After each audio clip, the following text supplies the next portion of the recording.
Vaisali is of course a PhD scholar in anthropology at IIT Hyderabad. Again, a very interesting IIT. So we are really looking forward to the presentation of Vaishali. Vaishali. Thank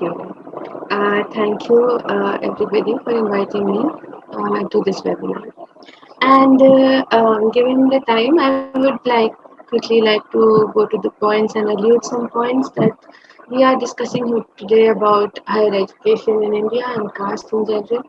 And to talk about caste in higher education, I have been studying in fairly public universities which are also considered to be fairly progressive, like Delhi University, Hyderabad Central University, and now recently I've been admitted to IIT Hyderabad. And from here, I am trying.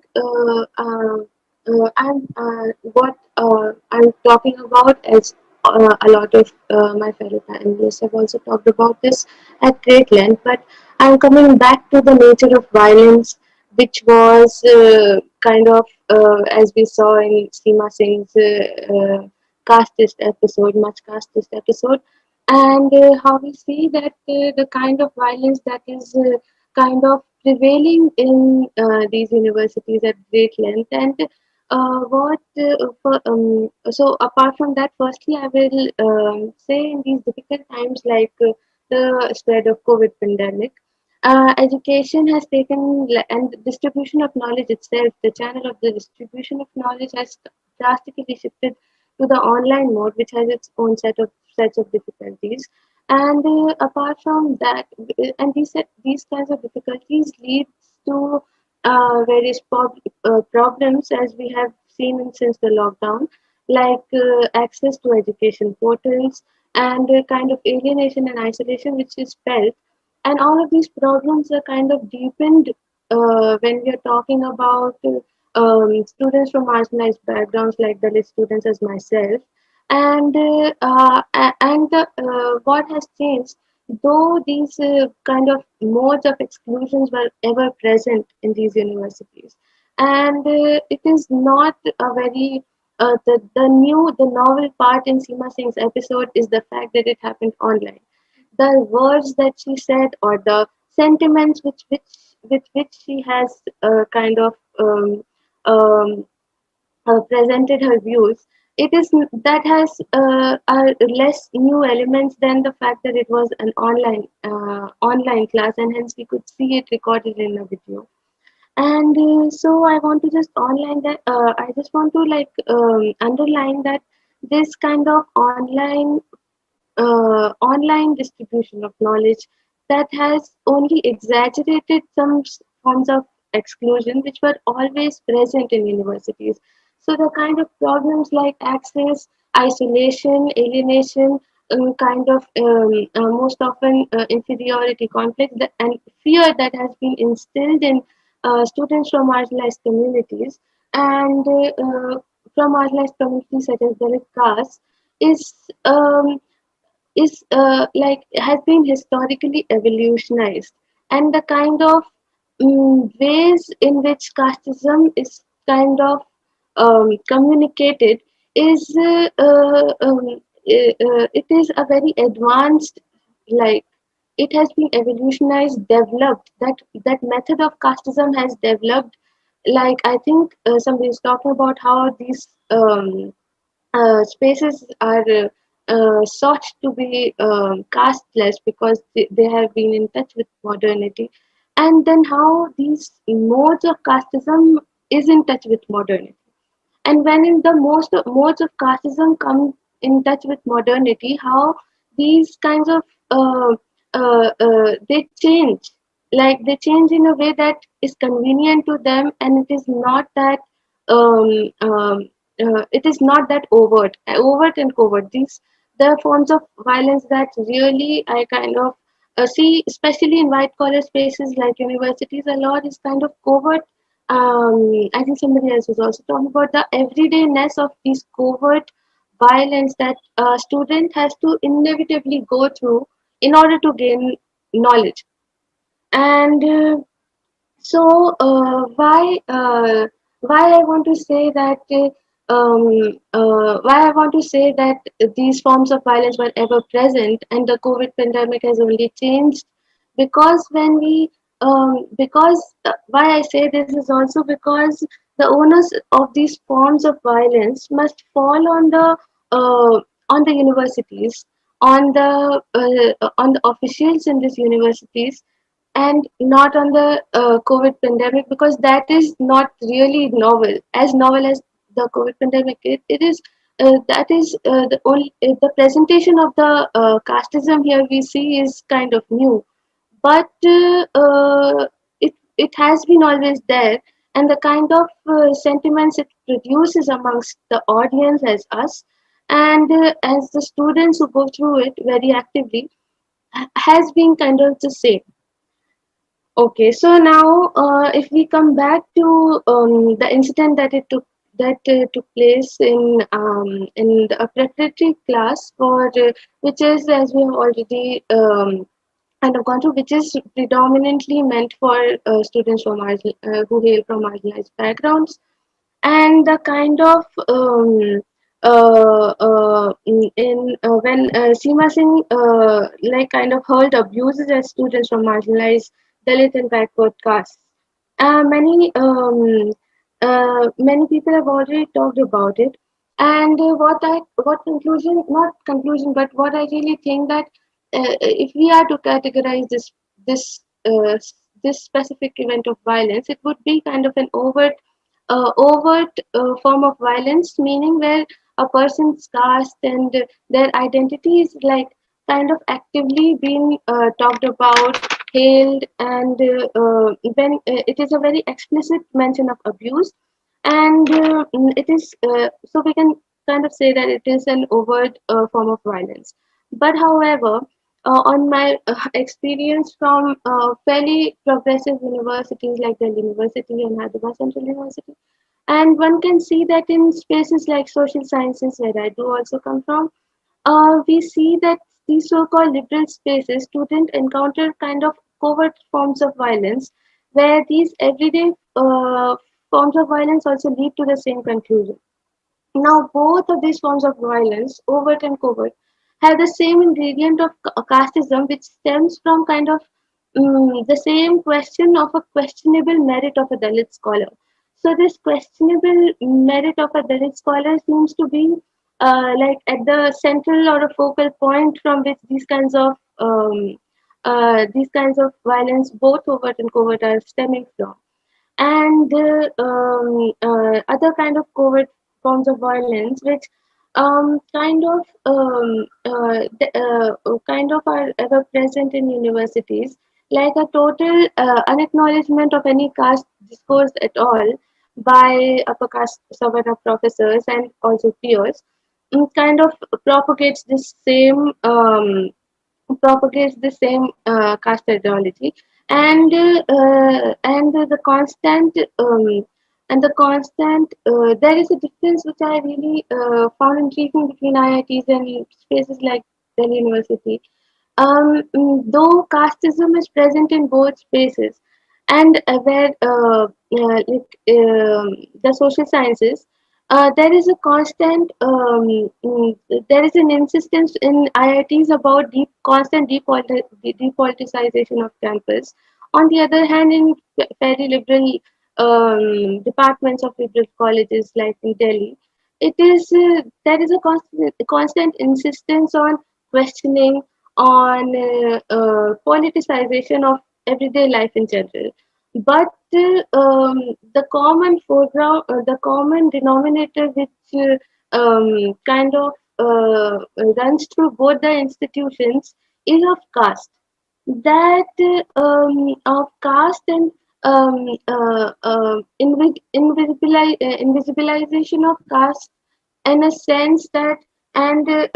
also professors who are kind of progressive left-leaning professors who would talk about the state, who would talk about several wrongdoings that are happening, but there is a complete blindness towards caste, that I think is the common denominator between these universities. Another forms of covert violence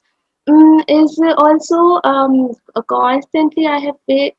faced in class in a space such as classrooms is a constant mocking of Baba Sahib Ambedkar and any contribution of any scholarly contribution that has been made by Dr. B.R. Ambedkar in the sense that there is a I think in the starting somebody mentioned about this violence that spreads in the epistemological arena, and one can say that there is a systemic erasure, epistemic and systemic erasure of Dr. Baba Sahib Ambedkar from the syllabi that have been prescribed. For example, coming from courses like sociology and English literature, there has been a kind of um, lack of significant presence of Baba Sahib's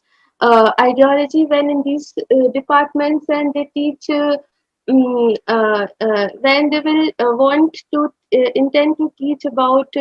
sexism and feminism as well. And there is like a kind of how Baba Sahib is still absent from the university syllabus on Indian society, social stratification, feminism, Indian political thought, as well as, of course, caste. And how it is a systemic erasure of his ideas and thoughts, which uh, which might have helped, or which might have helped the students coming from SCST backgrounds. And these are just some examples of the kind of violence which occur more so than ever today. And and now I would come back to Seema Singh's kinds of incident that has happened. And now, as like an audience who is kind of receiving these forms of happenings, and these kinds of happenings, and now we can, as a critical audience, we tend to pay attention only to these kind of overt forms of violence, which also happened sort of in the Hathras case, where as an audience, but I think we need to think a little more as a critical audience, because these overt forms of violence also bring with them a kind of they are embedded in some shocking element. They are embedded in they are embedded in shock. They are embedded in a kind of horrifying element which we feel as audience when we look at these things. However, when we look at other everyday forms of violence, mm, the shock does not really like we do not really feel shock. Apart from that, it feels so naturalized. So now I want to really kind of focus on this naturalized, deep-seated forms of violence, which is so instilled in kind of university culture. And how this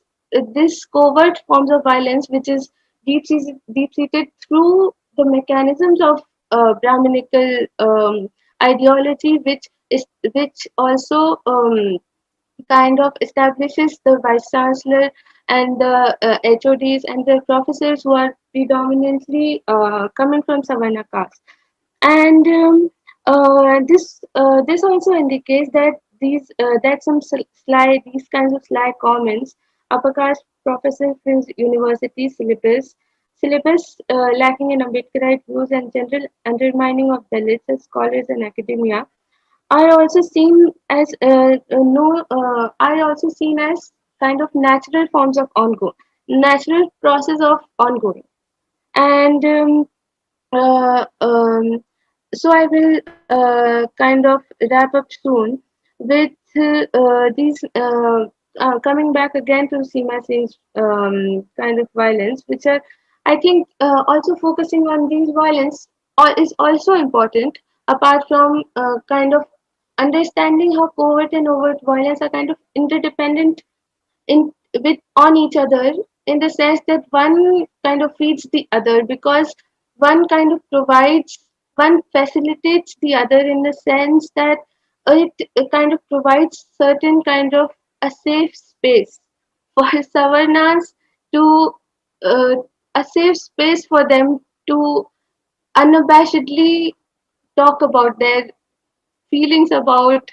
Dalit students in a very apolitical language, or or to really freely talk about freely express their casteist views. So these kinds of so one thing that I found really interesting in the Seema Singh's incident, which has already been talked about, that in the way, in the speech of her manner,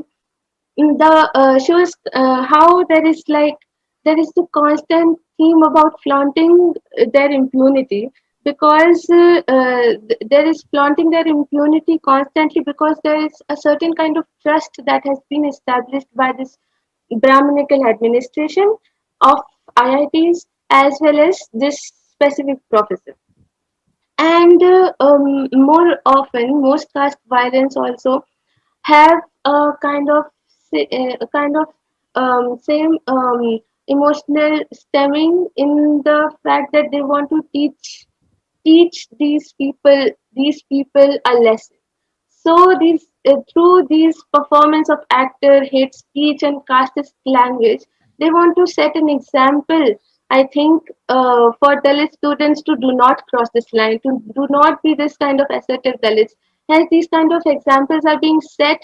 constantly by these professors to establish their status quo time and again. And like through these two things, we can also conclude that the confidence and unabashedness of her speech, or like of her hate speech, clearly informs us that she is being protected. She is being protected by the kind of similar ideology that instills that remains pervades these university kind of spaces. And I will just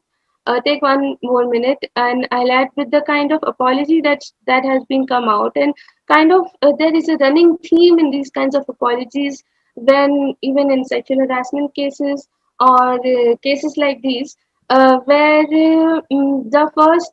kind of instinct of the perpetrator is to suddenly patronize the students, and how the act of patronizing is kind of coming through a very kind of false love that has been kind of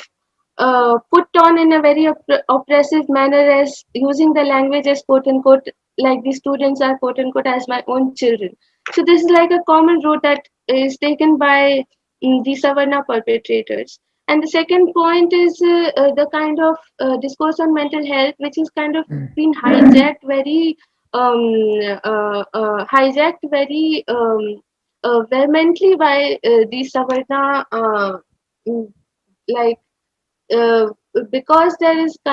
certain kind of woke language that has been instilled and that has been kind of introduced to this public very soon. And so, how, if we are to really study the apology, we can really see that how this kind of extreme stress and the preposterousness of the kind of excuses that are being given, because it really seems like extreme stress uh, is the result of extreme stress leads to casteism somehow, instead of just like getting tired. So these are the kind of points that I really wanted to highlight. One being the interdependence of covert and overt violence, and how looking at them both, how one like kind of facilitates the other, as that was one, and the kind of forms of covert violence and everydayness. Yeah.